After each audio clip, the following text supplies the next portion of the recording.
Kamermanin Fatos Zogaj dhe producentin e palodhshëm Arnor Haxhibeqiri nga Ambasada Amerikane.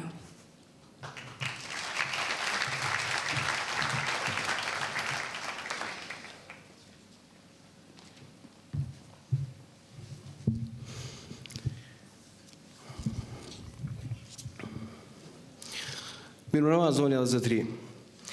Faleminderit shumë për pjesëmarrjen në këtë ngjarje të bashkëorganizuar nga Klan Kosova dhe Ambasada e Shteteve të Bashkuara të Amerikës këtu në Prishtinë. Më lejoni fillimisht të falenderoj Ambasadën e Shteteve të Bashkuara për bashkëpunimin e shkëlqyer, jo vetëm për koproduksionin në projektin dokumentar Trafikimi, lufta ndaj skllavërisë moderne, por edhe një sër projekte tjera, të cilat janë organizuar në bashkëpunim të ngushtë me Klan Kosova. Shpresoj se ky komunikim i shkëlqyer do të vazhdojë edhe më tutje. Një falënderim i veçantë i dedikohet Arnor Haxhibeqirit, zyrtarit për media në Ambasadën e Shteteve të Bashkuara, për nisjen e kësaj iniciative. Stefanis Lukës për produksionin fantastik në Shtetet e Bashkuara të Amerikës. Fatos Zogajn për punën e palodhshme që ka kryer gjatë qëndrimit në SBA dhe këtu në Kosovë. Agron Shalën për inputin artistik të vendosur në këtë dokumentar televiziv dhe Agon Biçkajn për montazhin dhe postproduksion. Një duartrokitje për gjithë ekipin, po besoj.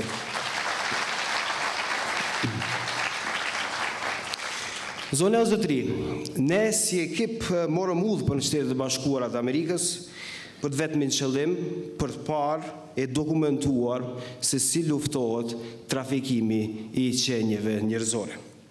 Besoj se kemi gjetur modelin më të mirë, të mundshëm, ndonse edhe shoqëria amerikane, që është shumë më avancuar në demokraci, sfidohet seriozisht nga kjo dukuri. Takuam dhe intervistuam të mbijetuar të trafikimit dhe të punës e detyruar, cilët shpalosën rrëfimet e tyre shumë të rënda për kamerën tonë. Regjistruam përpjekjet e vazhdueshme të institucioneve të vendit, e të rendit, drejtësisë, shoqërisë civile për të risocializuar të mbijetuarit e trafikimit në plan të parë dhe për t'i ndëshkuar keqbërësit me forcën e ligjit. Zonja dhe zotëri, Kosova nuk ka vetëm problemet politikës ditore. Por mos harroni se trafikimi i qenieve njerëzore është një problem ditor kosovar i cili po heshtet si i tillë, edhe atë për një kohë goxha shumë gjatë. Jemi në javën për drejtat e viktimave të krimit. E trafikimi i qenieve njerëzore përbën një krim me të vërtet serioz që duhet ndëshkuar me gjithë forcën e ligjit, nga gjitha segmentet institucionale dhe shoqërore. Shpresoj se dokumentari e Trafikimi, lufta ndaj skllavërisë moderne, do të thyejë heshtjen, sikundërse do të paraqesë një kontribut në kuadër të kësaj lufte, ku flasim për gjitha segmentet institucionale dhe shoqërore kosovare. Ju faleminderit shumë për vëmendjen. Në vazhdim, e ftoj ambasadorin e Shteteve të Bashkuara të Amerikës këtu në Prishtinë, zotin Greg Delawi, që ta merr fjalën.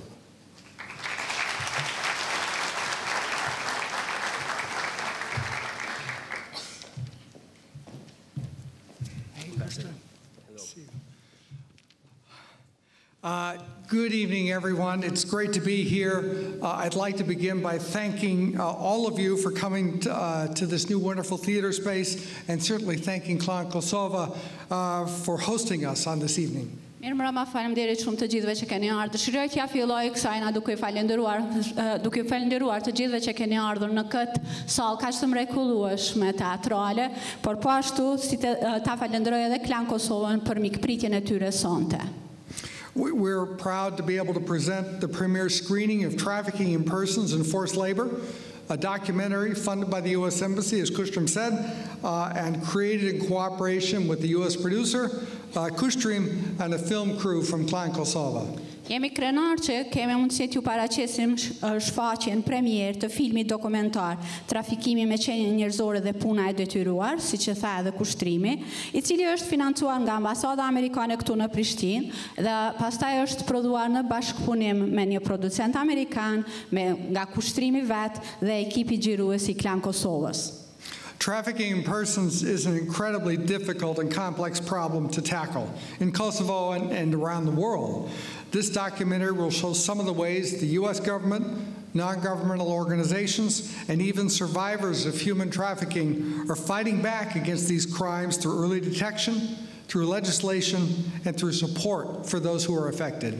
Trafikimi me qenie njerëzore është një problem jashtëzakonisht i vështirë dhe i ndërlikuar për të trajtuar, jo vetëm në Kosovë, por edhe në krejt botën. Ky dokumentar do të tregojë disa prej mënyrave se si qeveria amerikane, organizatat e ndryshme jo qeveritare, edhe vetë të mbijetuarit e trafikimit luftojnë kundër këtyre krimeve përmes zbulimit të hershëm, ligjeve dhe mbështetjes për të prekurit. After the screening, I'll provide a few brief remarks about what we hope everyone can take away from viewing this documentary, which is also being shown on Klan Kosova this evening. With that, I look forward to seeing the show and the results of your work, Christian. Thank you. Pas kësaj shfaqje do të flas pak edhe për atë çka shpresojmë se do ta nxjerrim nga ky dokumentar, I cili do të shfaqet edhe në televizionin Klan Kosova për një herë. Prandaj, me këtë fjalë ju ftoj të gjithëve ta ndjekin filmin. Thank you.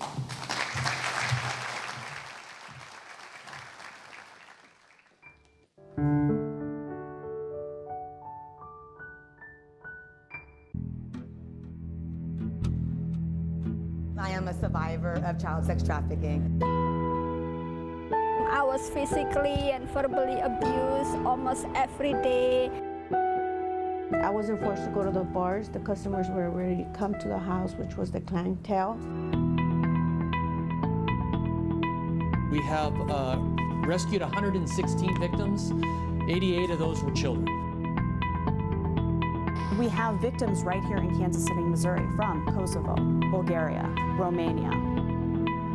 Ethnic Albanian groups have been extensively involved in human trafficking and prostitution.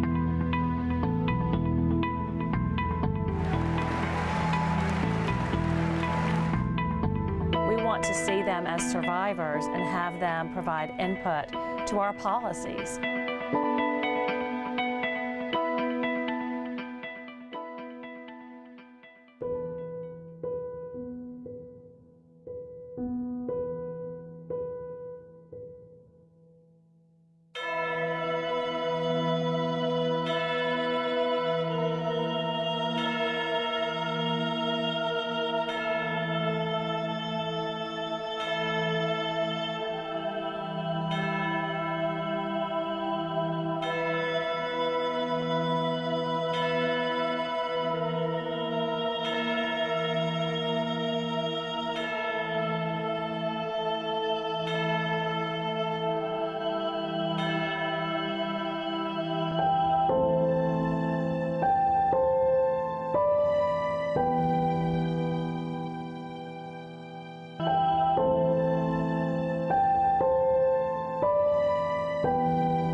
Asnjëherë nuk e pati fatin ta përjetoj se çfarë do të thotë kujdesi nënës.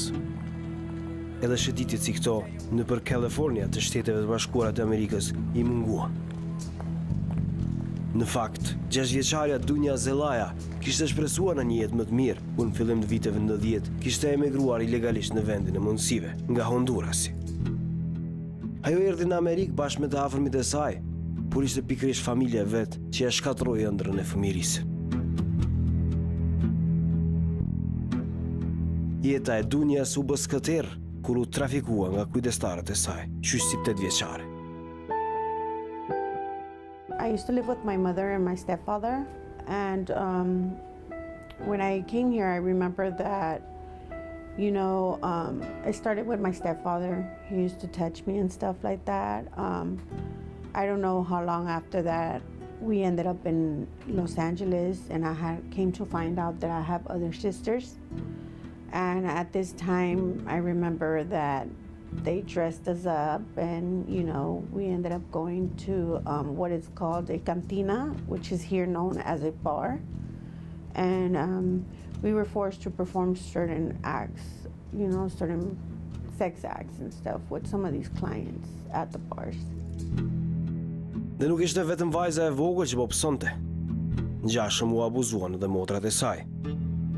For a long time, I was very confused until, you know, I kind of, you know, I used to say to myself, I used to lie to myself, maybe, you know, she's under the influence, she didn't know. But as I got older, I realized that she knew everything that was going on. Even the times that she would take me to some of the bars, she was intoxicated and stuff. But, you know, as I got older, I realized that she knew what she was doing. You know, we were forced to make money for her. I never got paid personally, but she would get paid, and the lady at the bar would get paid, and she would hand the money to her. And it went on for a couple of years, you know, until my sisters ran away. It was forced more upon me because I was the one that was left at home. But after my sisters had ran away, I wasn't forced to go to the bars. The customers were ready to come to the house, which was the clientele. You know, it was very devastating for me in my childhood. Dunja nuk e kishte pranuar me qef atë çfarë po i ndodhte, por e kishte të vështirë të reagonte. Një ditë tentoi ta kundërsoj të ëmën, e tentativa për të ndryshuar kahjen e jetës doli të jetë e kotë. One time, you know, I was taking therapy, and you know, I was not only in fear to confront her because of the individual that she was and because of the things that I noticed that she used to do to my other sisters, but I took the courage one time to confront her about it. Like, you know, I told her about my cousin and stuff, and she turned everything around. She said it was because I liked the money and stuff like that, and I shut down. As a teenager, I felt like I shut down. I felt like if I would continue talking about it, that, you know, it was only going to backfire on me because she had so much control over my life. Pas shumë vjetëve ajo ka arritur të shpëtojë nga kthetrat e vjetra. Tash është duke u trajtuar nga institucionet përkatëse amerikane, ndërsa po kërkon nga këta të fundit një T-viza që u jepet vetëm personave të trafikuar.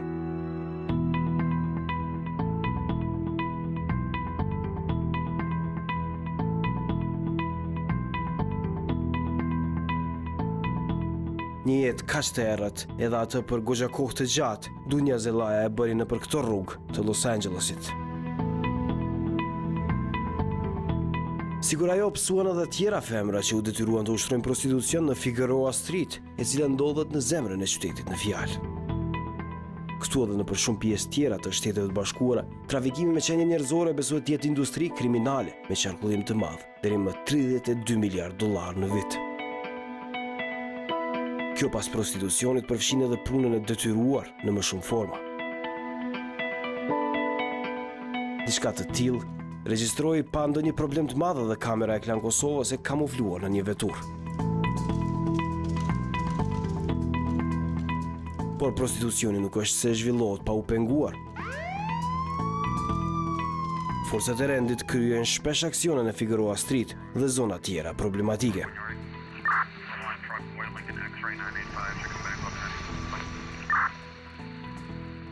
Kjo patrull policore po bën pikërisht një gjë të tillë, teksa interviston të dyshuar në këtë pjesë.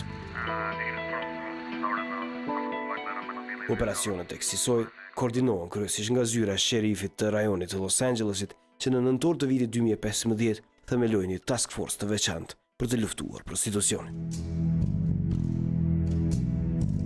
Tokeri Kent Wagner nga Byroja kundër trafikimit thotë se ky mekanizëm që ka brenda vetës përfaqësues nga policia e organizatat jo qeveritare, por edhe psikologë ekspert, bëri të ketë rezultate të prekshme në luftën kundër këtyre të këqijave.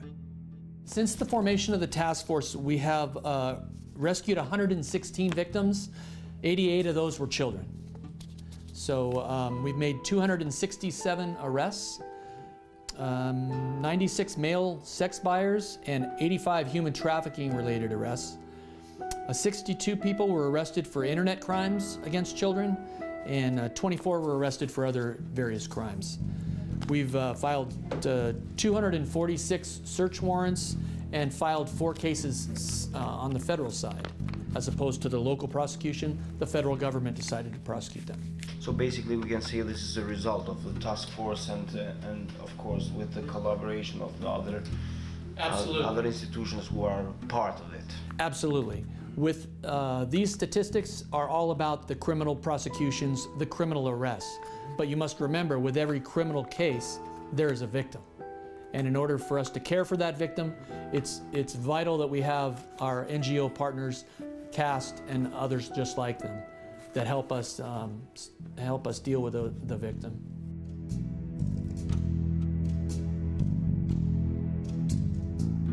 Një formë tjetër interesante e agentëve policor sipas Wagner është puna në rrjetet sociale për të identifikuar, ndjekur e dokumentuar me prova materiale krimet të pretenduara në mënyrë që prokurori ta kryejë hetimin më mirë. E në thelb të krejt kësaj është trajtimi i personit, të trafikuarit si viktim e jo si kriminal, siç ka qenë më parë. Juveniles who were identified as commercial sex workers were often treated like suspects, like any other suspect. They were committing the criminal act of prostitution. Oftentimes they were arrested, they were booked into the system, and then released or diverted to Department of Children and Family Services or the probation department, whichever would be appropriate. We decided that that wasn't working for us, and since children, the age of consent for sex in the United States is 18 years old, children cannot consent to sex and therefore cannot consent to the act of prostitution. So rather than treat them as suspects or perpetrators, we recognize the need to treat them as the victims that they truly are. And now when they encounter an adult, Sigurisht se rezultatet pozitive nuk do të arriheshin në rast se policia do ta kishte ndihmën e organizatave jo qeveritare, të cilat merren kryekput me trajtimin e viktimave. E këto të fundit, sipas koalicionit të organizatave për luftimin dhe trajtimin e skllavërisë, duhet patjetër ta marrin kujdesin e duhur profesional. Kjo nënkupton që fëmijët e trafikuar të trajtohen në mënyrë të veçantë në hapësira të bëra e ngaspërta. The room is equipped with stuffed animals and blankets and things really to just help the victims feel comfortable, because what they've been through is an incredibly difficult and traumatic experience, and oftentimes what they want to do most is to just lay down and rest. And so we give them blankets and things to help make them feel comfortable so that they can do that and relax a little bit before now having to go through a fairly difficult interview process with law enforcement.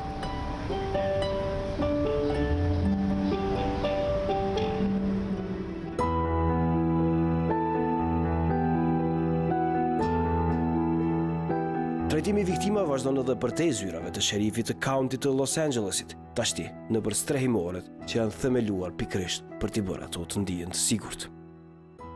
Kësi kujdesi ofron Saving Innocence, organizatën e fjalë themeluar në vitin 2010 dhe e cila mbështetet nga grante e donacione të njerëzve vullnetmirë, ndihmon viktimat të rimëkëmbin jetën e tyre. Saving Innocence is an advocacy organization that works primarily with commercially sexually exploited children. And we work to advocate for them to make sure that they are treated fairly, treated well, and that people understand that these are victims and that these are not criminals. They're not here very much. Në një ambient si ky, të Saving Innocence, të rinjtë në 18 vjeç, viktimat të trafikimit ose dhunës seksuale qëndrojnë deri në 9 muaj. E puna që bëhet me ta është sfiduese.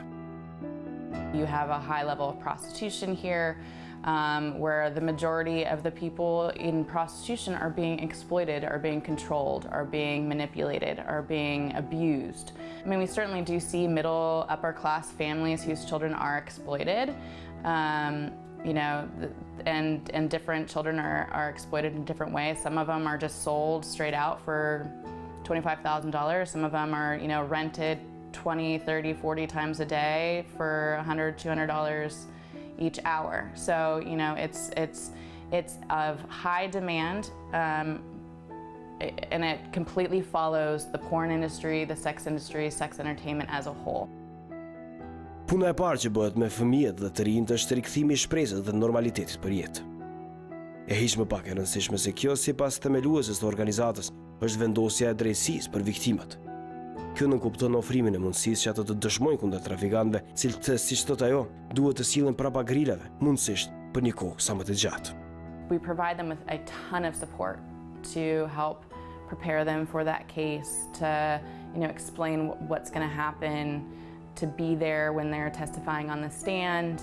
We give them tangible objects to hold, like a necklace or a stuffed animal, and we're always in their eyesight during that trial. It's usually there's a lot of safety issues, there's a lot of threats. There's been a lot of threats made to the children, to their families, and so we take a lot of that very seriously and make sure that the children's identity is protected and they have clothing to wear on that day if they want to, look dressed up and feel more confident, and to really have the mental, emotional support throughout the whole process, because as you know, a lot of these trials can drag on for years.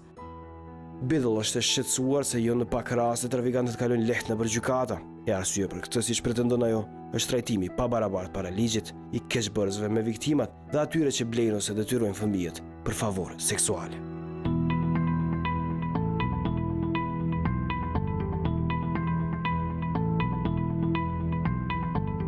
Por në gjykatën e lartë të Kalifornias thonë se dënimet për trafikant janë të ashpra, sidomos pas hyrjes në fuqi të legjislacionit fundit të aprovuar në këtë shtet. In California, the consequences for the traffickers was increased significantly by a law that was passed 3 years ago. So now, if it's proven that someone is involved in trafficking, and then that person can get a sentence of 15, 20, 30 years up to life. Gjykatësia Pratt është e njohur në Kaliforni për shkak të bashkëpunimit me sektorin civil, sidomos lidhur me rastet e trafikimit të femrave të reja, duke mos I trajtuar ato si prostituta, por si viktima. E këto për habi të opinionit, të paktën sipas statistikave të rasteve që kishte ajo përsipër, nuk ishin të huaja, por amerikane. 70 to 80% of the kids being trafficked for sexual purposes in the United States are U.S. citizens. That was a big surprise to many of us when we started to recognize this about 5 or 6 years ago. People had assumed that the children being trafficked for sex were from other countries, but that is not true. Most of them are from right here, and they have grown up within a couple of miles of this courthouse, and their families live right here. So there's different types of exploitation, and we learned some of this in 101, and there's some new ones here. There's escort agency, and like I explained to you before. Viktimat e trafikimit dhe shfrytëzimit seksual nuk janë vetëm femrat e reja. Cak I keqbërësve janë edhe persona që I përkasin orientimit lesbian, gay e transgender, qofshin ata shtetas amerikan apo të huaj. You don't want like all the gaps to be open, and then you start killing them. Nola Brantley kaloi një periudhë të rëndë të jetës së saj si fëmijë. For 30-year-old Mary Lynn Hayes, not her real name. Shumë vjet më vonë, kur ankthi mori fund, por jo dhe kujtimet e hidhura, ajo ka vendosur të shfrytëzojë atë që I ndodhi për të dhënë mësim të tjerëve. I'm an expert on child sex trafficking because I am a survivor of child sex trafficking, as well as a professional that has developed organizations, curriculums, programs. I've trained over 60,000 professionals in the field, from judges to law enforcement officers to pediatricians to psychologists on this subject. And then because I have considered myself part of the LGBT community since I was about in my mid-20s, and I began to identify. Orientimi seksual I këtyre të fundit dhe keqtrajtimi që u bëi pikërisht për shkak të kësaj u hesht për një kohë të gjatë. Brantley thekson se një nga faktorët kryesorë që I shpije fëmijët e këtyre kategorive seksuale në rrugën e trafikimit është fakti se ata janë të refuzuar nga familja, duke qenë të pastre pas janë përjashtuar nga shtëpia. A lot of individuals from the LGBT community end up becoming victims of sex trafficking, primarily due to family rejection. So you have a 13 or 14-year-old living at home whose family finds out they're gay, or they tell the family they're gay, and the family says, "You didn't come from us, and we want you out of our house and out of our life." At 14 years old, especially in the United States, kids are not raised to be independent.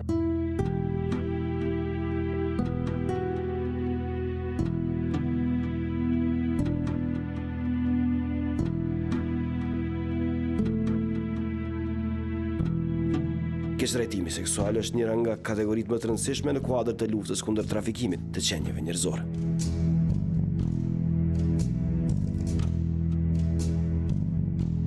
por fëmijët dhe të rritur në Shtetet e Bashkuara keq përdoren edhe ndryshe, sidomos me punën e detyruar.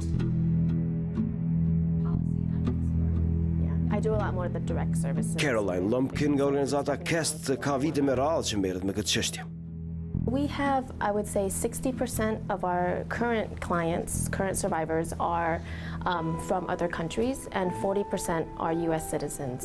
And I would say right now we have 70% are females, and 30% are male victims. And so it's a wide range, the type of trafficking victim, and I think it's also 60% labor trafficking and 40% sex trafficking.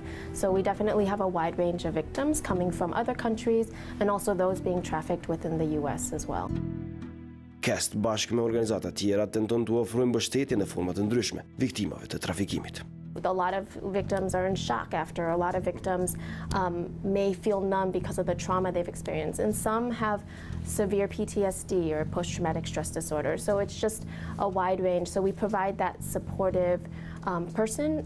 And then we also assess on a 13-point comprehensive assessment to see all the different points in their lives, how we can really help them move forward and help them become self-sufficient and be thriving. So instead of just surviving, we help them become thriving.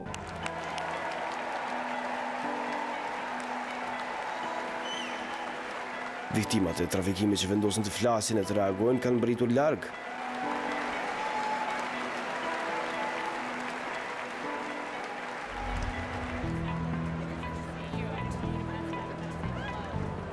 Thank you, Senator, for your work and your work. Kjo grua e cila po zhvillon fjalim në kuadër të konventës së Partisë Demokratike për president të SBA-s quhet Ima Matul.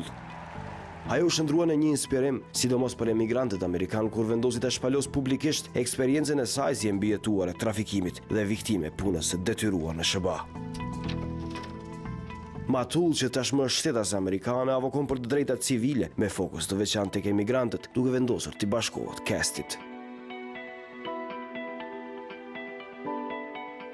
Avokatja që dikur u keq trajtua diku në këtë zonë të Los Angelesit, si e re ishte mashtruar nga një agjenci nga Indonezia që do të punonte si dado në Shtetet e Bashkuara. Asaj ishte premtuar pagë e mirë dhe jetë e dinjitetshme. They offered me $150 a month. And I did not have to pay anything of any fee, you know, like they took care of the fee for the passport, the visa, the airfare, everything. And so when I arrived here, so I started working for this family, and it turned out that I did not get paid for the work that I do. I was physically and verbally abused almost every day.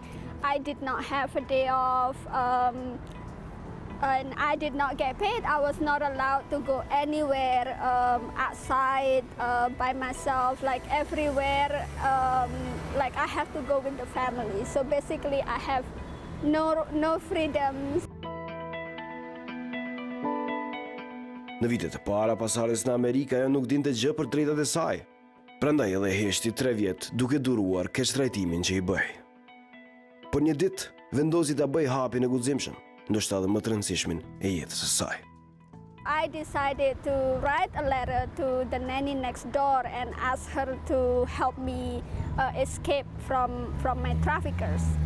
And so she did, and then took me directly here to Cass, and that's when Cass helped me and told me what my situation was. Even though as an immigrant, even though as someone that live here illegally, like I have rights, and I didn't know, you know, that kind of thing, because even in back home, like I don't know, I didn't study what human, you know, just basic human right. Pasi nisi e ndërtoi një jetë të re e fal trajtimit nga organizatat që avokojnë kundër trafikimit, Matul është duke bërë çmos që ta bëjë të njëjtën gjë dhe të vetëdijsojë të tjerët në mënyrë që viktimat të mos shfrytëzohen nga trafikantët.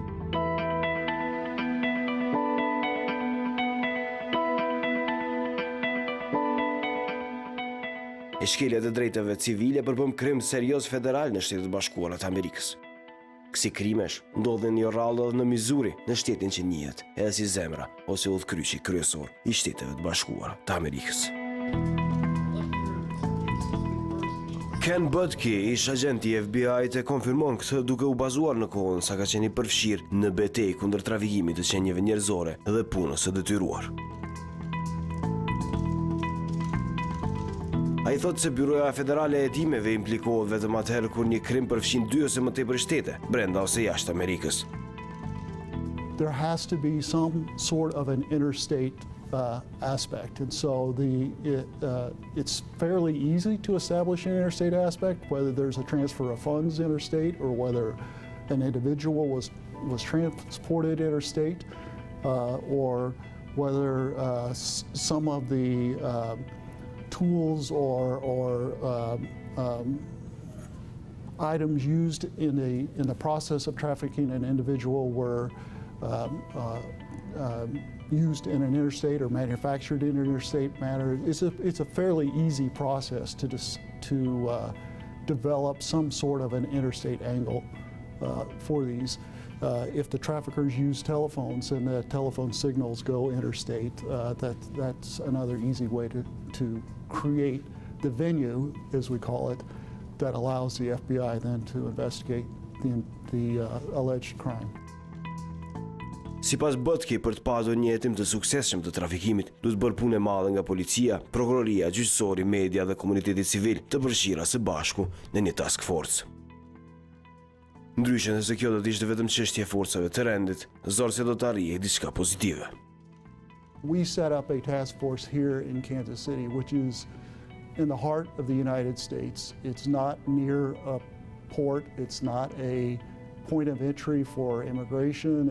It's literally in the center of the melting pot of the United States. And we were very skeptical at first that we would find human trafficking here. And 6 years later, we had prosecuted more human trafficking cases here in Kansas City than any other place in the nation. And I don't think that is because there was more human trafficking here. I think it was because there was a commitment by the law enforcement community and a commitment by the U.S. Attorney's Office and a commitment by the social service agencies and the community here in Kansas City to really take this problem seriously and to try to eradicate it from the area. Hetimet e deritanishme të FBI-t kanë gjetur se në shtetin e Missourit, njerëzit janë eksploatuar më së tepërmi për industrinë komerciale të seksit, punën në bujqësi dhe hoteleri. When we started the Human Trafficking Rescue Project, the task force initiative out of the U.S. Attorney. Shumë prej këtyre veprimtarive ilegale I ka hetuar Cynthia Cordes, ish prokuroria federale, rekordmene përsa I përket lëndëve të procesuara të kësaj natyre në gjithë Amerikën. Ish prokuroria e cila tani më udhëheq zyrën e avokatisë specializuar për ballafaqim me rastet e trafikimit të qenieve njerëzore, thekson se për këtë punë duhet një qasje proaktive.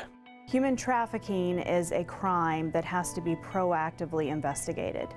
It isn't something that readily comes to law enforcement. It's different than gun offenses, drug trafficking offenses. Victims of human trafficking are trained and groomed not to cry out, not to run away, and not to cooperate with law enforcement and the government in the case they actually are rescued. And so it's a type of crime where law enforcement has to be educated and they have to know what they're looking for and they have to proactively go out and investigate it. And I believe if you treat victims of human trafficking like they are victims, then that will translate into being able to successfully investigate and prosecute those cases. Cordes madje ka ngritur akt akuzë dhe ka fituar rastin edhe kundër trafikantëve që kanë keq përdorur qytetar nga Kosova si punëtor hotelerie në këtë lokacion në Kansas City. We have victims right here in Kansas City, Missouri, from Kosovo, Bulgaria, Romania. One of the largest cases was headquartered by an illegal enterprise right out of the plaza in Westport, Kansas City, Missouri. And if victims from your country are ending up in Kansas City, Missouri, in the middle of the United States, they're ending up everywhere.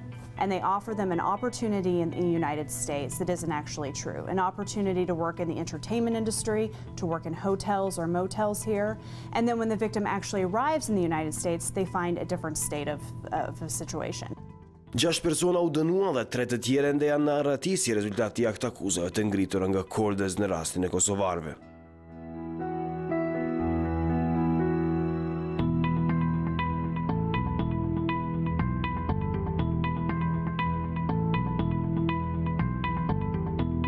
Por përpos që janë viktima, ka kosovarët përfshirë në trafikimin e qenieve njerëzore në Shtetet e Bashkuara të Amerikës. Një përgjigje të tillë e kërkuam në New York City, në qytetin me diasporën më të madhe kosovare. Ajo që u mor vesh është se kosovarët nuk janë të përfshirë shumë në këtë lloj veprimtarie kriminale. Keqbërësit me prejardhje shqiptare preferojnë të merren me tjera gjëra, sipas profesorës së kolegjit John Jay, i specializuar për krim dhe drejtësi, Jana Arsovska. Ethnic Albanian groups are very much involved with drug trafficking, not so much in human trafficking and human smuggling in the United States. A little bit human smuggling, but less human trafficking. In Europe, because I've done research in Belgium and Netherlands, the situation is different. Ethnic Albanian groups have been extensively involved in human trafficking and prostitution, even regulating some of the most important, markets. Por Arsovska thekson se krimi organizuar funksionon pak a shumë si Kombet e Bashkuara. Kjo do thotë se në mënyrë që të shkojë sa më mirë puna, edhe keqbërësit që mund vinë nga 2 vende armike mes vete, bashkëpunojnë ngushtë me njëri tjetrin. In all cases that I have observed, and I've done a lot of research with closed files and criminal cases, I very often see some level of cooperation. I don't want to take a group approach and say, okay, it's Albanian groups trafficking. No, this is a network. This network involves groups in Bulgaria and Romania and Serbia and Belgium and Netherlands, because you need to travel from one country to another to get to the destination country to exploit people. So it is somewhat multi-ethnic. And yes, you are right. So if we think that Serbs and Albanians will never cooperate when it comes to this kind of profitable criminal activities, you will see cooperation between different elements and groups that traditionally people think don't like each other. Kjo qendër e thirrjeve telefonike quhet Polaris. Ajo të nxjerrë në sipërfaqe të dhëna për persona që janë viktima të trafikimit, në mënyrë që të ketë më shumë informacione se çfarë po ndodh në Shtetet e Bashkuara, për sa i takon kësaj dukurie. Corey Ozer, drejtori i programit në këtë organizatë, thotë se iniciativa për themelimin e një linje të tillë ndihmon shumë. Polaris has a vision, has basically a model that we provide services to victims of trafficking, or we connect victims of trafficking to services across the country through our 24-hour hotline. So our hotline is a resource for victims, adult and children victims of all forms of trafficking across the country. So we really see us as providing a national resource with a local response. So we've needed to build relationships with law enforcement, with service providers, with organizations nationwide to be able to respond immediately to situations of trafficking in any part of the country through our network of partners. Ozer ka qëndruar për disa vite edhe në Kosovë. E kështu sipas saj pak kush merret me problemin e trafikimit të qenieve njerëzore. Ajo bën thirrje për një bashkërendim ndërmjet shteteve në Ballkan, duke ndjekur modelin e Polaris në mënyrë që të përfitojnë të gjithë. It really depends on a country. There might be certain countries where if there's a functioning hotline in a neighboring country, that can actually serve more than one country potentially. But we have found it to be a very useful resource. And so for a country the size of Kosovo, you would not need, a massive call center, but you might have a small, relatively small national operation where you're connecting across then the rest of the country to be able to serve victims and collect information about how trafficking happens. So it's certainly something that we do recommend as a part of a country's strategy for dealing with human trafficking.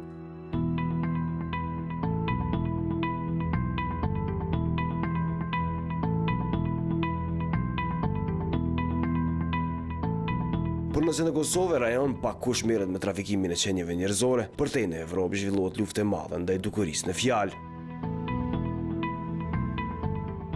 Përvojën e fituar në kontinentin e vjetër e sollin e SBA hulumtuese spanjolle Teresa Rodriguez Montanes, e cila kritikon institucionet ndërkombëtare për qasje të gabuar në luftimin e trafikimit. Madje ajo thotë se Bashkimi Evropian dhe Organizata e Kombeve të Bashkuara shpeshherë financojnë projekte që nuk sjellin dhëna të sakta. One of the main problems that, in my opinion, the United Nations report have is they just get data from the states. These are their protocols.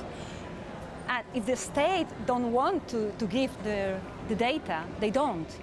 So for years, Sweden had more cases of trafficking than Qatar or Emirates.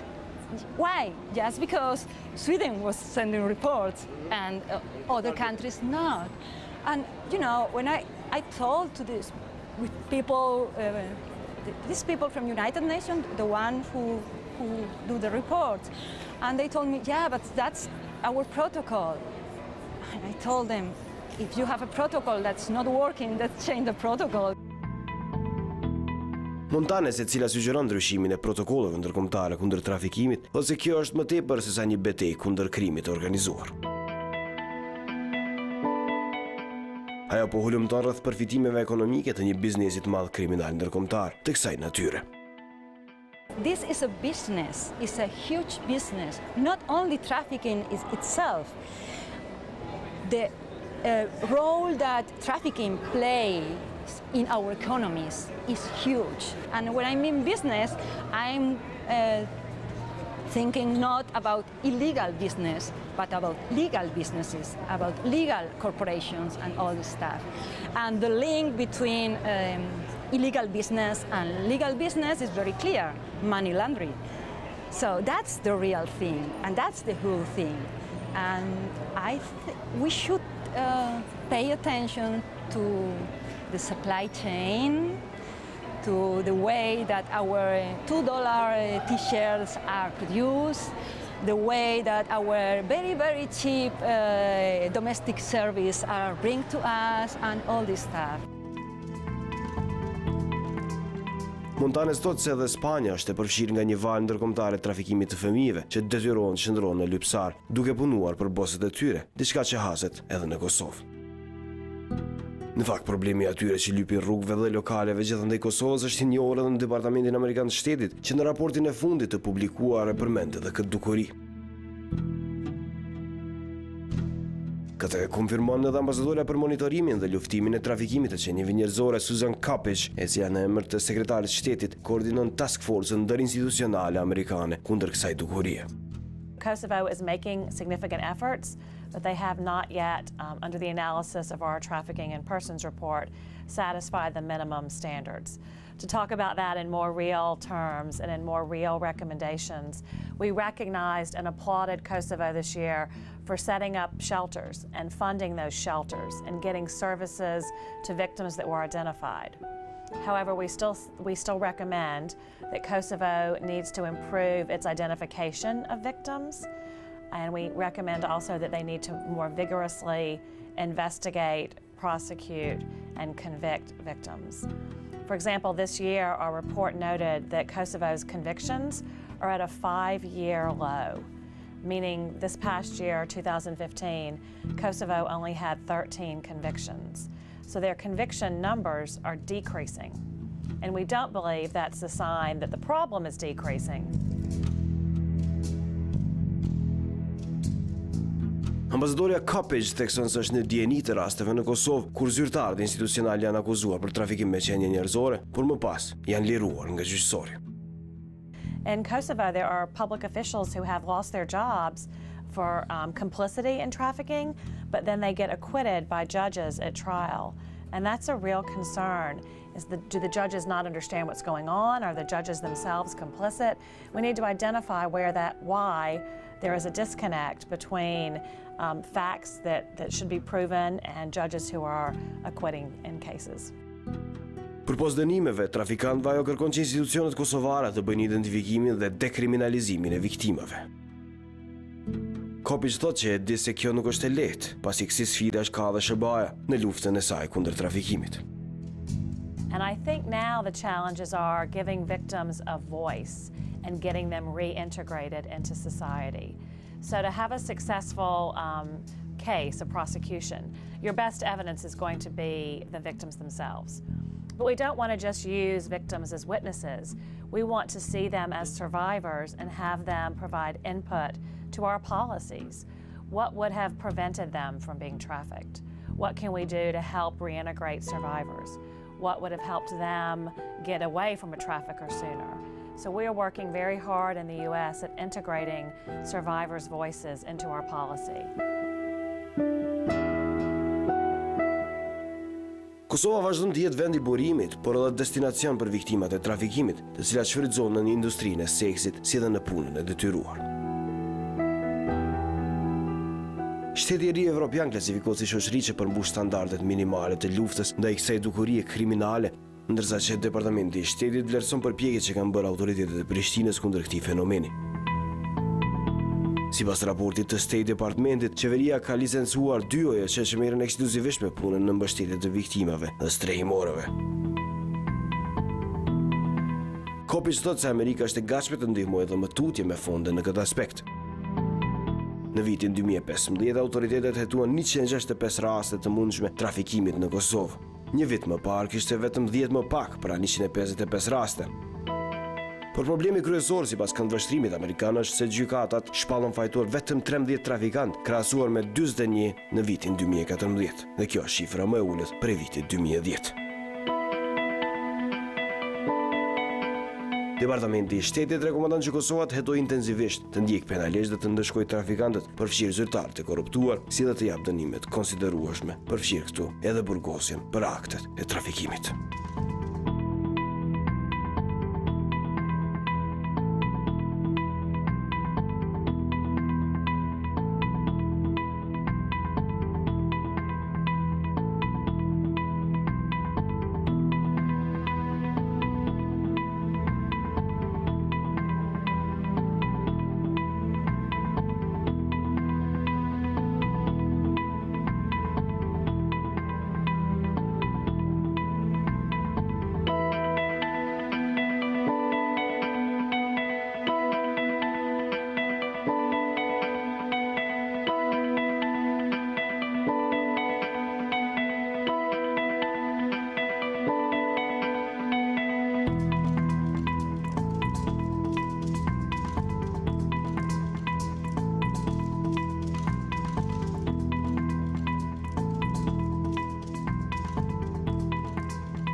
This is a good moment to recognize some of the people behind the documentary, Kustrim and Fatos from Klan Kosova and Nori from our Public Affairs section.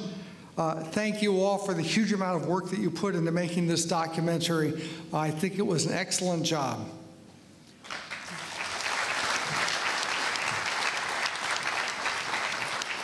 Përshëndetje edhe një herë të gjithëve. Mendoj se ky është një çast i mirë që t'i përmendem disa prej atyre të cilëve kanë punuar pikërisht në këtë projekt.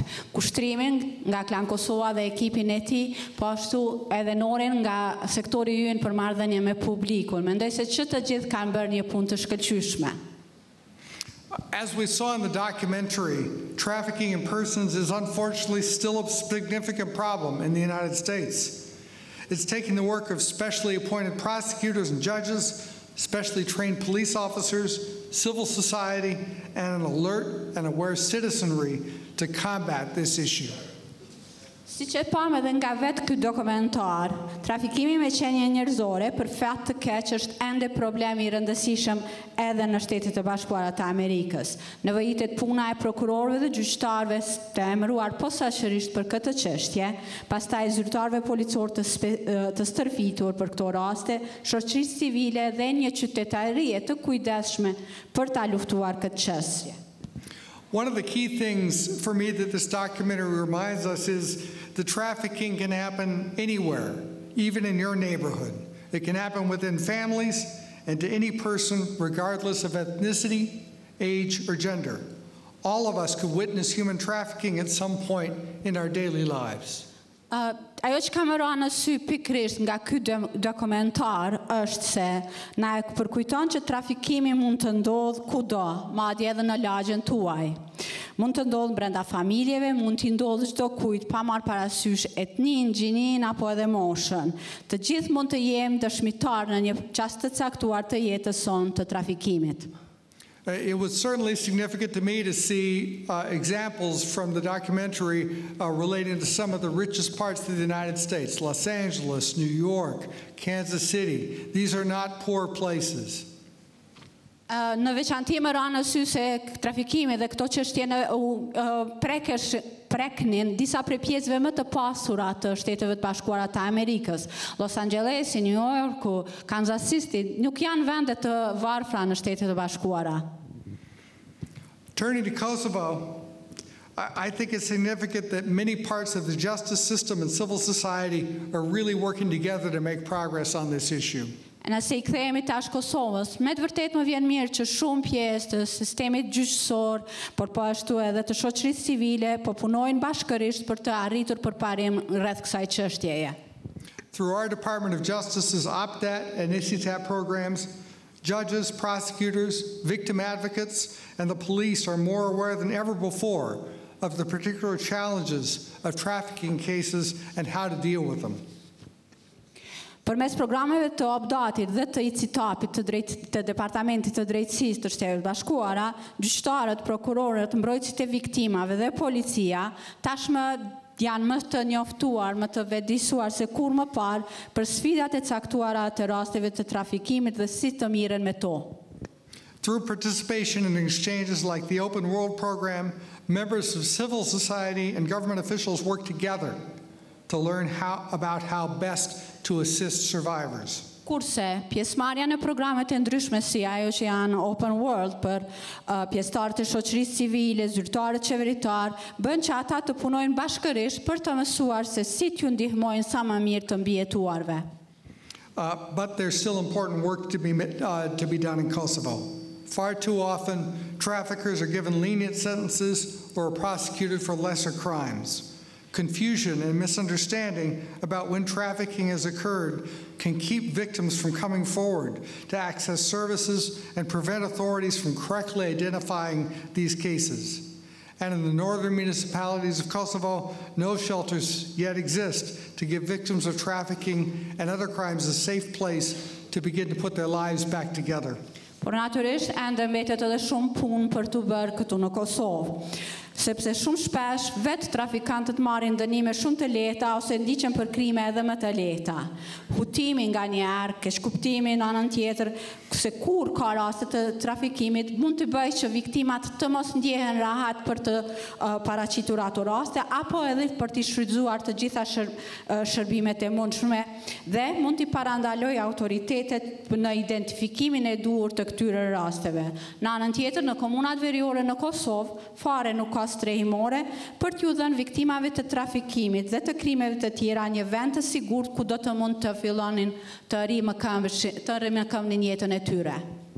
I do want to take an opportunity to correct the statement of the State Department Special Envoy on Trafficking, Ms. Coppage. I'm 99.9% sure she meant to say that traffickers need to be prosecuted and convicted rather than victims need to be prosecuted and convicted. Megjithatë dëshiroja që ta qartësoj edhe një gjë dhe vetëm ta bëj të ditur një fjalë që e tha emisaria e posaçme për çështjet e trafikimit nga Shtetet e Bashkuara, Departamenti I Shtetit, zonja Kopic. Jam shumë I sigurt që ka menduar që të thotë që ata që keqbërësit, trafikuesit duhet të dënohen, jo viktimat. So ultimately, I think we know the fight against human trafficking can only go so far when there are inefficiencies and corruption within the legal system. Përfundimisht, lufta kundër trafikimit me qenie njerëzore nuk mund të arrijë më shumë kur e dim që ka jo efikasitet dhe korrupsion brenda vetë sistemit ligjor. Victims have to wait too long for their case to be resolved. Corruption creates an environment that enables some trafficking crimes. And sometimes citizens are not well informed about human trafficking and so do not recognize it when they see it or do not know what to do when they recognize it. Shumë shpesh viktimat duhet të presin me vite të tëra që rastet e tyre të zgjedhen. Korrupsioni po ashtu krijon një mjedis që mundëson disa krime të trafikimit. Nganjëherë, qytetarët nuk janë të informuar mirë rreth këtyre rasteve, nuk I njohin, nuk I kuptojnë dhe as që e dinë se çka duhet të bëhen nëse hasin në raste të tilla. I commend all of you here tonight who have already done significant work on this problem in Kosovo. I hope the documentary you saw will give you some ideas about how you can take some best practices from the United States and apply them here. Perhaps during the next hour, we can have some productive conversations about the best next steps. Të gjithëve sonte që jeni këtu ju përgëzoj për punën që e keni bërë shumë të rëndësishme për ta trajtuar këtë problem në vendin tuaj në Kosovë. Shpresoj që ky dokumentar që sapo e pam do të na jap disa ide se si ti shfrytëzoni praktikat më të mira nga Shtetet e Bashkuara dhe ti zbatoni ato këtu. Ndoshta gjatë orëve të ardhshme do të keni mundësi që të bisedoni, të keni disa biseda kuptim plota se cilët do të ishin hapat më të mirë të ardhshëm.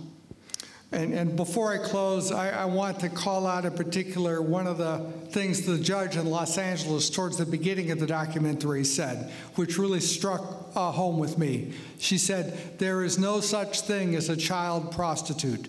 Children do not do this voluntarily. They only do it when someone else forces them to do so."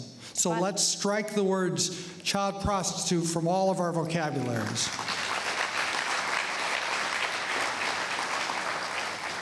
E para se ta përmbylli fjalimin tim, dëshiroj që ta përsëriti edhe një herë një fjalë që e tha gjyqtarja nga Los Angeles I Shteteve të Bashkuara, kur e tha se nuk ka prostitucion të fëmijëve, nuk ka fëmijë I cili merret me prostitucion. Prandaj ajo fjalë në veçanti më ra në vesh, më ra në pa dhe dëshiroj që të gjithë ne ta heqim nga fjalori ynë fjalën prostitucioni I fëmijëve. So thank you all for joining us tonight. Thank you, Klan Kosova, once again for hosting us. Thank you, Kushtream, for such a terrific job on the documentary. And thanks to everyone who helped. I know this is, of course, a team effort, like all good things really are. So thanks to the team.